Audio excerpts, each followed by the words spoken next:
Magandang umaga, Pilipinas. Narito ang magiging lagay ng panahon ngayong araw ng Biyernes, 6 June 2025.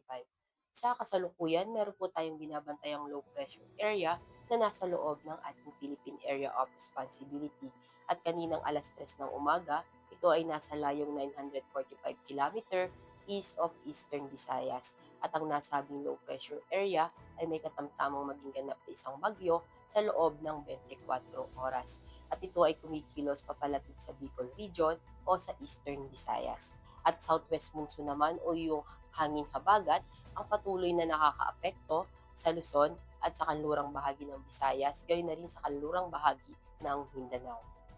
Dahil nga sa trap ng low pressure area, asahan natin sa Bicol Region ay makakaranas ng maulap na kalangitan, may mga kalat-kalat na pag-ulan, pagkulog at pagkidlat.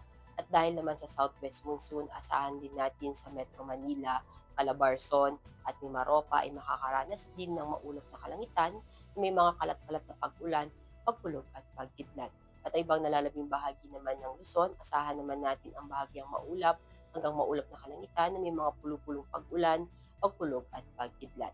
Para sa agwat ng temperatura, sa Kawayan at Philippine Rice, 25 to 33, 36 degrees Celsius, sa Baguio, 17 to 22 degrees Celsius, sa Angeles, 24 to 32 degrees Celsius, sa Lipa, 25 to 34 degrees Celsius, sa Metro Manila, 26 to 33 degrees Celsius, sa Legazpi, 26 to 34 degrees Celsius, sa Puerto Princesa, 26 to 32 degrees Celsius, sa Kalayaan Island, 26 to 31 degrees Celsius.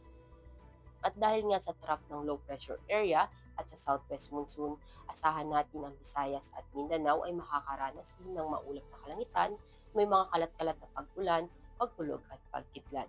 Para sa agwat ng temperatura, sa Tacloban, 26 to 31 degrees Celsius, sa Iloilo, 26 to 33 degrees Celsius, sa Mactan, 26 to 33 degrees Celsius, Cagayan de Oro, 24 to 33 degrees Celsius, sa Zamboanga, 24 to 32 degrees Celsius, sa Davao, 26 to 32 degrees Celsius.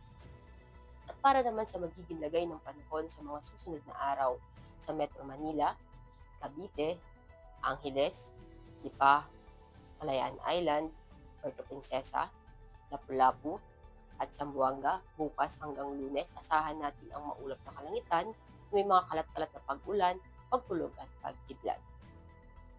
At sa Davao naman, asahan natin bukas hanggang Lunes ang bahagyang maulap hanggang maulap na kalangitan na may mga pulupulong pag-ulan, pagkulog at pagkidlat. Ang araw ay sumikat kaninang 05:26 at lulubog mamayang 18:24. Para sa ating moon illumination, meron tayong 80% increasing.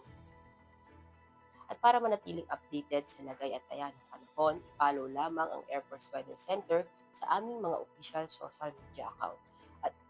At yan lamang po ang latest update natin sa weather sa ngalan ng aming commanding officer na si Colonel Alvin John Cugador, PAC-TSC. Ako si Sergeant Ashley F. Makulangan, weather forecaster ng Weather Center. Muli, magandang umaga, Pilipinas.